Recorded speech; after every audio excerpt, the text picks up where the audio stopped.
let me be your best. Assalamualaikum warahmatullahi wabarakatuh. Waalaikumsalam warahmatullahi wabarakatuh. Selamat pagi anak-anak. Pagi, Bu. Gimana kabarnya hari ini? Alhamdulillah sehat. Iya, di tengah pandemi ini kita harus tetap semangat belajar ya anak-anak. Kita harus menjaga kesehatan, terutama memakai masker, jaga jarak, kemudian selalu rajin cuci tangan. Sebelum memulai kegiatan pembelajaran, kita berdoa terlebih dahulu ya anak-anak. Oke, silakan Mas Muid dipimpin berdoa. Bismillahirrahmanirrahim. Alhamdulillahirabbil alamin. Arrahmanirrahim. Maliki yaumiddin. Iyyaka na'budu wa iyyaka nasta'in. Ihdinas siratal mustaqim. Siratal ladzina an'amta 'alaihim ghairil maghdubi 'alaihim waladdallin. Amin. Berdoa selesai. Sebelum memulai kegiatan pembelajaran, Ibu presensi terlebih dahulu ya anak-anak. Mas Muid, Mas Dedi, Hadir, Bu. berarti hari ini hadir semua ya anak-anak. Bu Guru akan membahas tema 1, subtema 1, pembelajaran 1, yaitu organ gerak hewan dan manusia. Tujuan pembelajarannya yaitu siswa dapat memadukan alat gerak hewan dan manusia secara benar. Kemudian dipadukan melalui grup WA, siswa dapat menentukan ide pokok setiap paragraf dan bacaan yang tepat. Dengan menulis, siswa dapat mengembangkan ide pokok menjadi sebuah paragraf yang runtut.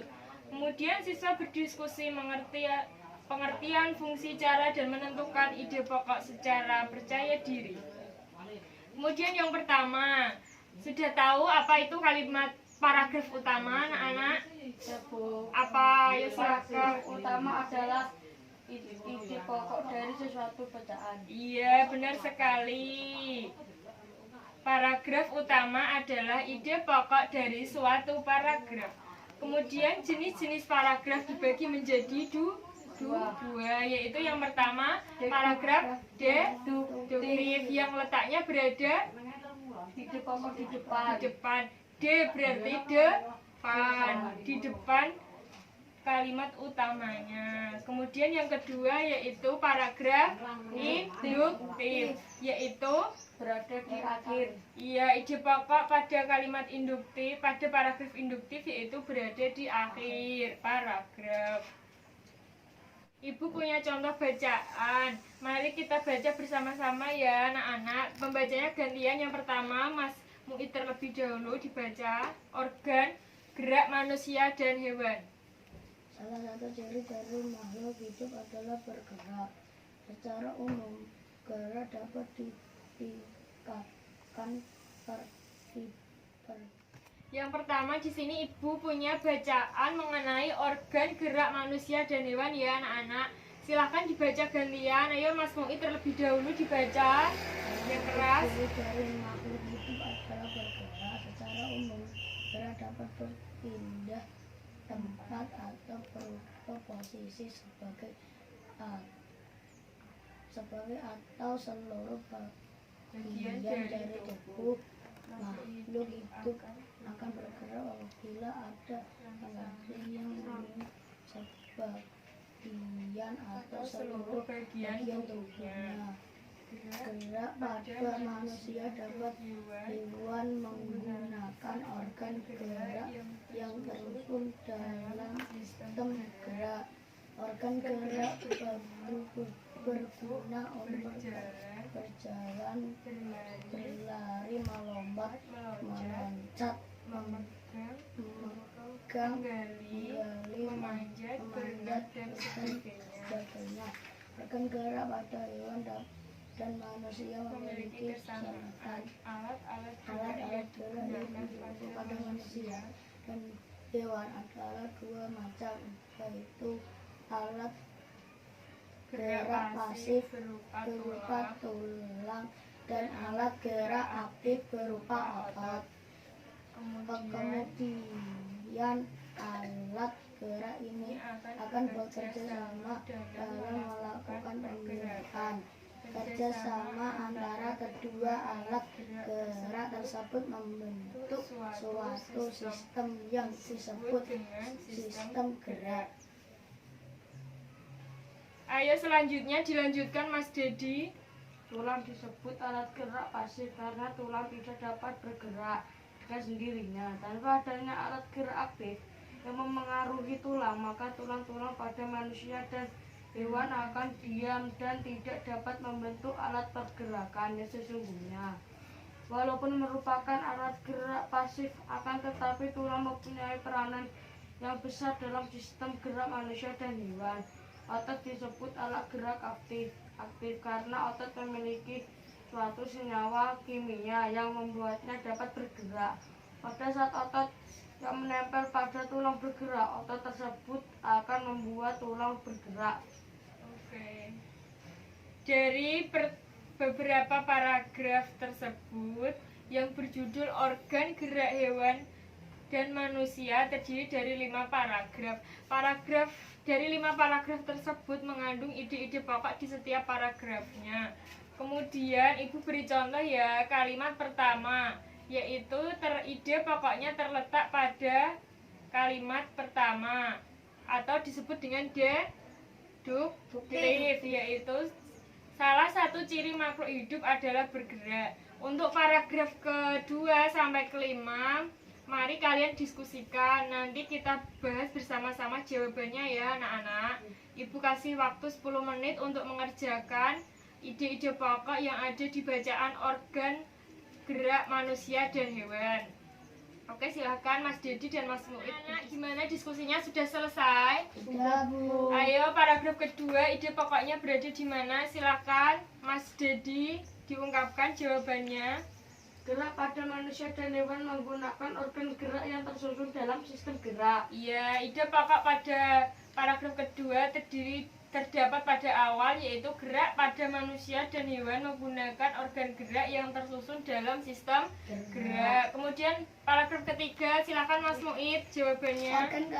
Organ gerak pada hewan dan manusia memiliki kesamaan. Iya. Ide pokok pada paragraf ketiga juga terletak di awal paragraf atau deduktif, yaitu organ gerak pada hewan dan manusia memiliki kesamaan. Kemudian paragraf keempat, silahkan Mas Dedi lagi. Tulang disebut alat gerak pasif karena tulang tidak dapat bergerak dengan sendirinya. Iya, ini juga terletak di awal paragraf, yaitu tulang disebut alat gerak pasif karena tulang tidak dapat menggerakkan dengan sendirinya. Kemudian paragraf terakhir, ayo Mas Muid.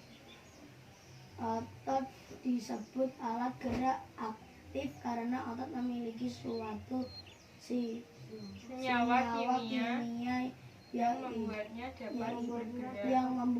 dapat bergerak. Iya, ide pokok pada paragraf kelima, yaitu otot disebut alat gerak aktif karena otot memiliki senyawa yang bisa menggerakkan tubuh.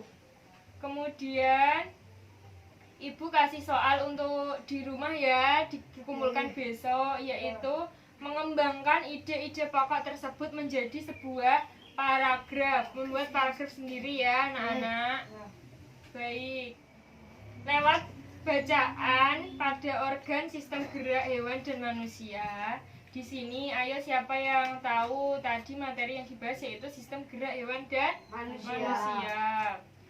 Ayo siapa yang masih ingat alat gerak hewan dan manusia tadi dibagi menjadi berapa? Dua. Yang pertama yaitu Alat gerak pasif dan alat gerak aktif. Alat gerak aktif yaitu otot, karena otot bisa menggerakkan tulang. Yang kedua yaitu pasif. Ayo, apa pasif? tulang Karena tidak bisa bergerak sendiri atau digerakkan oleh otot. Iya. Kedua, alat gerak tersebut saling bekerja sama dalam menggerakkan pergerakan. Pergerakan itu disebut dengan sistem organ.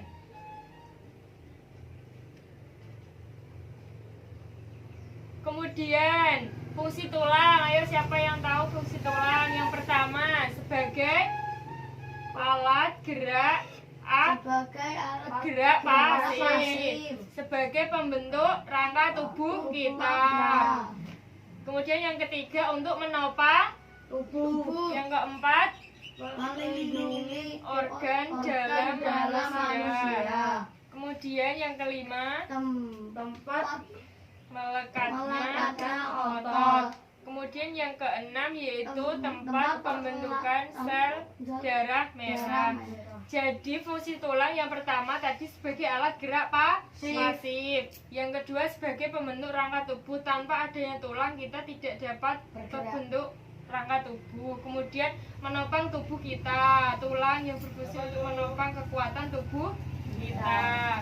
Untuk melindungi diri dari organ dalam. Kemudian selanjutnya yaitu fungsi otot.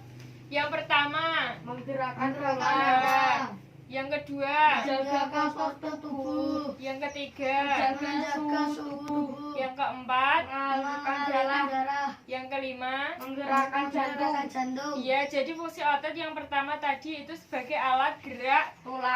aktif yang bisa menggerakkan tulang kita. Tanpa adanya otot-otot kita tidak bisa bergerak. Yang kedua yaitu menjaga postur tubuh kita, menjaga suhu tubuh, mengalirkan darah dan menggerakkan jantung.